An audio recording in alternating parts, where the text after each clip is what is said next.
हाय viewers आम जो पढ़ुले जो उदारवाद जो पढ़ुले कौन कौन उदारवाद आम पढ़ी जो उदारवाद कौन ता परंपरा कौन तार संज्ञा कौन ता केतभाग विभक्त कराई सब पढ़ी। तो से जो उदारवाद दी भाग में विभक्त कराई गोटे हूँ पारंपरिक उदारवाद आ गोटे हूँ आधुनिक उदारवाद। तो पारंपरिक उदारवाद क्या कहुए शास्त्रीय उदारवाद व नकारात्मक उदारवाद पारंपरिक उदारवाद बोली कहुए। तो आमर पारंपरिक उदारवाद सृष्टि किए से सृष्टिर कर्ता किए एवं कौन से मंद अनुष्ठान ना मंदर विपरीत भल तो ताहा कौन मंद ना भल तो क्यों अनुष्ठान अटे से ये सब संपर्क में आज आम पढ़ा। तो शास्त्रीय व नकारात्मक उदारवाद क्लासिकल और नेगेटिव लिबरलिज्म।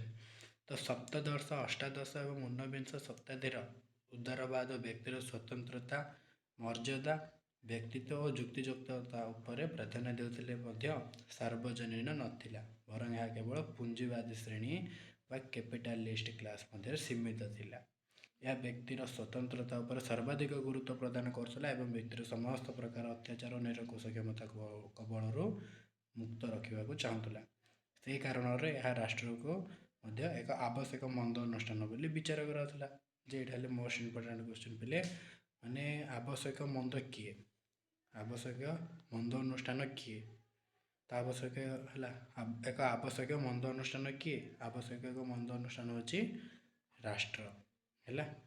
तो पे यह मतारे से ही राष्ट्र ही श्रेष्ठ जे सर्वनिम्न शासन करे। तो राष्ट्र एक कृत्रिम अनुष्ठान जहाँ व्यक्ति मानकर सम्मति बल सृष्टि होती।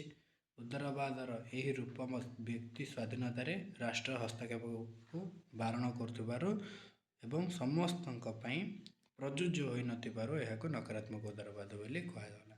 तो पिले नकारात्मक उदारवाद कहबार मूल कारण कौन तो नकारात्मक उदारवाद कहबार मूल कारण हूँ जे राष्ट्र एक कृत्रिम अनुष्ठान जहाँ व्यक्तिर सम्मति बल सृष्टि होती।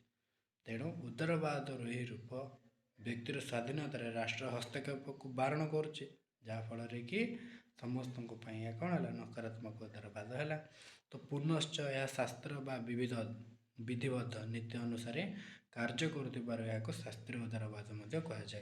बोले पुनश्च शास्त्र उपर अधिक कार्य करुला किए आमर जो नकारात्मक नकारात्मक उदारवाद। तो नकारात्मक उदारवाद शास्त्र उपर अधिक से कार्य कर एक शास्त्रीय उदारवाद कहला। यह केवल केतेक मूल उदारवाद व्यक्तिवाद आदि नाम परिचय कराती। यार प्रवक्ता मानक मध्य अच्छा John Locke Machiavelli Thomas More Rousseau Adam Smith इत्यादि। शास्त्रीय व नकारात्मक उदारवादर मौलिक नीति गुड़िक कौन कौन मोस्ट इम्पोर्टाट क्वेश्चन पे शास्त्रीय व नकारात्मक उदारवादर मौलिक नीति गुड़िक कौन बेसिक प्रिंसिपल्स गुड़िक माने यह हूँ 3 मार्किया क्वेश्चन आसो जे शास्त्रीय व नकारात्मक उदारवादर मौलिक नीति गुड़िक कौन मौलिक नीति गुड़िक हूँ यह व्यक्तिर सार्वभौमत्व और स्वायत्ततार विश्वास करे। मनीष निजे निजर प्रभु तार अन्य के प्रभु नहांती।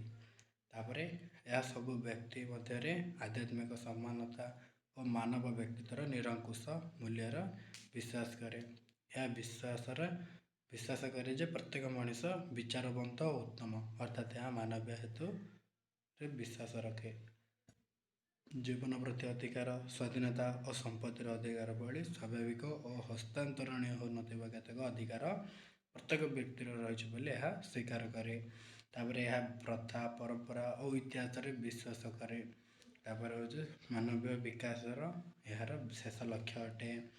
व्यक्तिर हूँ लक्ष्य राष्ट्र तार माध्यम व्यक्ति हूँ लक्ष्य राष्ट्र हूँ माध्यम कार आमर जो रही शास्त्रीय उदारवाद व नकारात्मक उदारवादर लक्ष्य हूँ कि व्यक्ति और राष्ट्र हूँ तार माध्यम। तापर राष्ट्र व्यक्ति मानकर सम्मति बल सृष्टि होता एक कृत्रिम अनुष्ठान जहाँ से अधिकार सुरक्षा करने उद्दिष्ट। तापर व्यक्ति और राष्ट्र मध्य संपर्क चुक्तिभित्तिक चुक्तिर खिलाफ कले जनसाधारण सरकार बदलाई नुआ सरकार प्रतिष्ठा करें।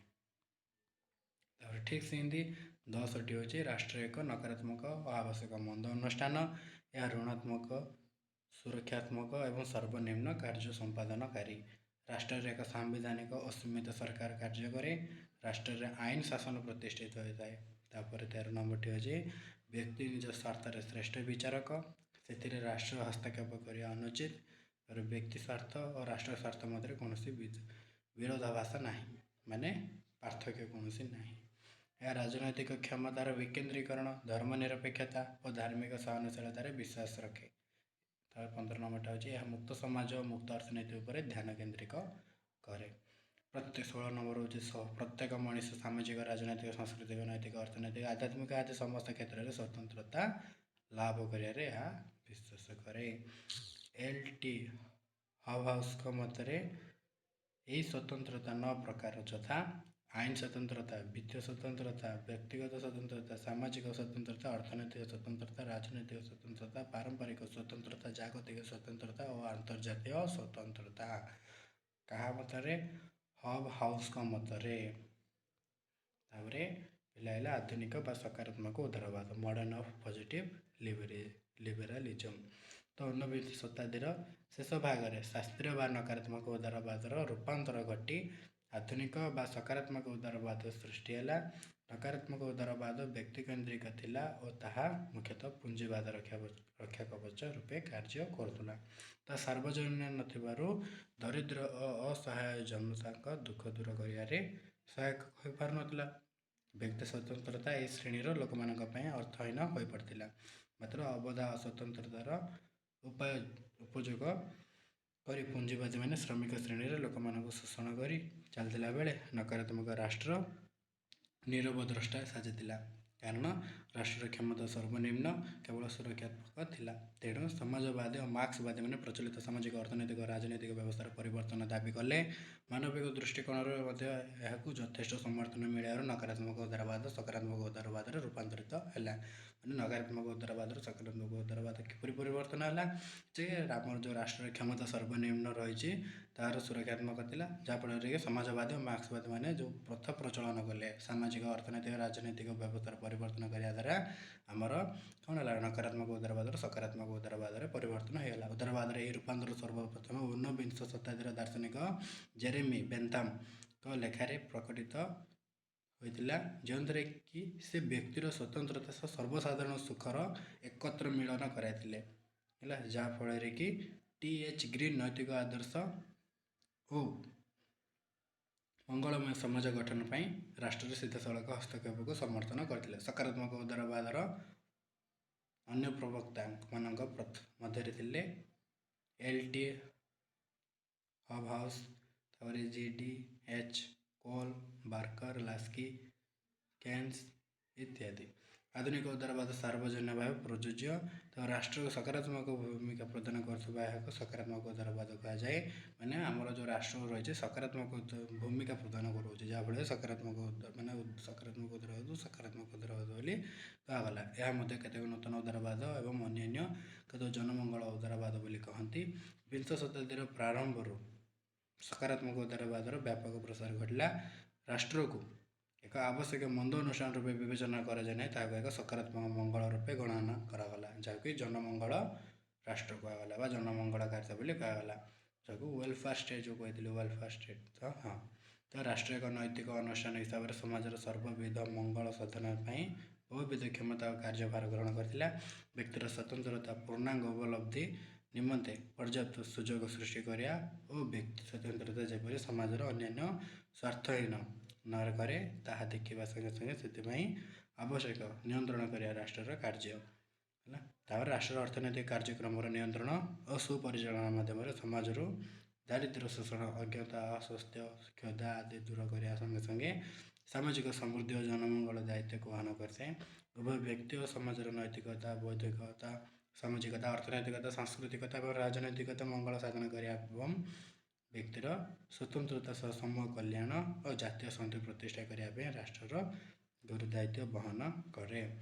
ବସ୍ତୁତଃ ଏହା ଏକ ଜନମଙ୍ଗଳ ରାଷ୍ଟ୍ର ଅଟେ। ତ ଜନମଙ୍ଗଳ ରାଷ୍ଟ୍ର ବା ୱେଲଫେୟାର ଷ୍ଟେଟ୍ ମାନେ କ'ଣ? ୱେଲଫେୟାର ଷ୍ଟେଟ୍ ମାନେ ଲେଖିବ ଯେ ଆମର ଯେଉଁ ରହିଛି ଆମର କ'ଣ ବ୍ୟକ୍ତି ଓ ସମାଜ ମଧ୍ୟରେ କ'ଣ ରହିଛି, ନୈତିକତା, ବୌଦ୍ଧିକତା, ସାମାଜିକ, ଅର୍ଥନୈତିକ ଏବଂ ସାଂସ୍କୃତିକ ଏହିସବୁ ଯେଉଁ ରହିଛି, ଏହିସବୁ ଯେଉଁ ରହିବା ଦ୍ୱାରା ଜନମଙ୍ଗଳ ସାଧନ ଏବଂ ସ୍ୱତନ୍ତ୍ରତା ସହ ସମୂହ କଲ୍ୟାଣ ଓ ଜାତୀୟ ଶାନ୍ତି ପ୍ରତିଷ୍ଠା କରିବା ପାଇଁ ରାଷ୍ଟ୍ରର ଗୁରୁଦାୟିତ୍ୱ ବହନ କରେ, ଯାହାଫଳରେ ବସ୍ତୁତଃ ଏହା ଏକ ଜନମଙ୍ଗଳ ରାଷ୍ଟ୍ର ଅଟେ। ହେଲା, ତାପରେ ତାର ଲକ୍ଷଣ ରହିଛି କ'ଣ କ'ଣ? ତାର ଲକ୍ଷଣ ରହିଛି 8ଟା। କ'ଣ କ'ଣ? ରାଷ୍ଟ୍ର ଏବଂ ସକାରାତ୍ମକ ମଙ୍ଗଳମୟ ରାଷ୍ଟ୍ର ଏକ ସକାରାତ୍ମକ, ଆଉ ଗୋଟେ ମଙ୍ଗଳମୟ ଏବଂ ନୈତିକ ଅନୁଷ୍ଠାନ। ଉଭୟ ବ୍ୟକ୍ତି ଓ ସମାଜର କଲ୍ୟାଣ ପାଇଁ ରାଷ୍ଟ୍ର ବହୁବିଧ ଦାୟିତ୍ୱ ଓ କାର୍ଯ୍ୟଭାର ବହନ କରୁଛି। ଠିକ୍ ସେମିତି ବ୍ୟକ୍ତିର ସ୍ୱତନ୍ତ୍ରତା ଓ ସମାଜ ମଙ୍ଗଳ ମଧ୍ୟରେ ମେଳ ଓ ସମନ୍ୱୟ ରହିଥାଏ, ଯାହାଫଳରେ କ'ଣ ହେଉଛି? ରାଷ୍ଟ୍ର ଦ୍ୱାରା ଯୋଜନାବଦ୍ଧ ଅର୍ଥନୀତିର ସୁପରିଚାଳନା ଓ ନିୟନ୍ତ୍ରଣ କରାଯାଏ, ଯେପରି ଶୋଷଣ, ବେକାରୀ, କ୍ଷୁଧା, ଦାରିଦ୍ର୍ୟ, ଅଜ୍ଞତା, ଅସ୍ୱାସ୍ଥ୍ୟ ଓ ଧନୀ ଦରିଦ୍ର ମଧ୍ୟରେ ତାରତମ୍ୟ ବିଲୋପ ବା ସଙ୍କୁଚିତ ହେବ। ଅର୍ଥନୈତିକ ସମତା ଓ ସାମାଜିକ ନ୍ୟାୟ ପ୍ରତିଷ୍ଠା ହୋଇଥାଏ। ତାପରେ ଗଣତନ୍ତ୍ର ଓ ସମାଜବାଦର ଅନ୍ୟ ଅର୍ଥରେ ସ୍ୱତନ୍ତ୍ରତା ଓ ସମାନତା ପରସ୍ପର ପରିପୂରକ ରୂପେ କାର୍ଯ୍ୟ କରନ୍ତି। ତାପରେ ବ୍ୟକ୍ତି ଅପେକ୍ଷା ଗୋଷ୍ଠୀ ବା ସମାଜ ଉପରେ ଅଧିକ ଗୁରୁତ୍ୱ ପ୍ରଦାନ କରାଯାଏ। ଏହା ଶାନ୍ତିପୂର୍ଣ୍ଣ, ସାମ୍ବିଧାନିକ ଓ କ୍ରମ ବିକାଶମୂଳକ ପରିବର୍ତ୍ତନରେ ବିଶ୍ୱାସୀ। ଏହା ଏକ ମୁକ୍ତ, ଧର୍ମନିରପେକ୍ଷ ଓ ବହୁଳବାଦୀ ସମାଜ ପ୍ରତିଷ୍ଠା କରେ। ତାପରେ ପିଲାମାନେ ଆମେ ପଢ଼ିବା ସମସାମୟିକ ଉଦାରବାଦ ପଢ଼ିବା। ତାର ସମସାମୟିକ ଉଦାରବାଦ ପରେ ଉଦାରବାଦର ଗୁଣ ପଢ଼ିବା, ସୁଗୁଣ ପଢ଼ିବା ଆଉ ଦୁର୍ଗୁଣ ପଢ଼ିବା। ତାପରେ ଆମେ ପଢ଼ିବା ଉଦାରବାଦର ଅବଦାନ, ତାପରେ ଉଦାରବାଦର ଭବିଷ୍ୟତ। ଉଦାରବାଦର ଭବିଷ୍ୟତ ପରେ ନବ୍ୟ ଉଦାରବାଦ ବିଷୟରେ ପଢ଼ିବା। ତାପରେ ନବ୍ୟ ଉଦାରବାଦ ବିଷୟରେ ପଢ଼ିଲା ପରେ ଆମର ଏସବୁ ଯେଉଁ ଉଦାରବାଦ ରହିଛି ଉଦାରବାଦର ସମ୍ପୂର୍ଣ୍ଣ ବିଷୟଟି ଶେଷ ହେବ। ପରବର୍ତ୍ତୀ ସମୟରେ ଆମେ ମାର୍କ୍ସବାଦ ବିଷୟରେ ପଢ଼ିବା। ତାର ହେଉଛି ବାଏ, ଟେକ୍ କେୟାର।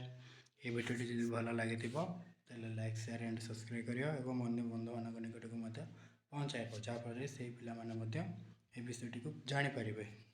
ତେଣୁ ଏହା 2 ମାର୍କିଆ 3 ମାର୍କିଆରେ ମଧ୍ୟ ଆସିଥାଏ, ବେଳେବେଳେ 7 ମାର୍କିଆରେ ମଧ୍ୟ ଏ କ୍ୱେଶ୍ଚିନ୍ ଆସିଥାଏ। ତ ସେଥିପାଇଁ ଯଦି କୌଣସି ପ୍ରକାର ବୁଝୁନାହିଁ, ପଢ଼ାରେ ଯଦି କୌଣସି ପ୍ରକାର ତ୍ରୁଟି ରହିଛି ଏବଂ କୌଣସି ପ୍ରକାର ଯଦି ବୁଝୁନାହିଁ, ତାହେଲେ ମୋତେ କମେଣ୍ଟ ମାଧ୍ୟମରେ ପଚାରିକି ବୁଝିପାରିବେ।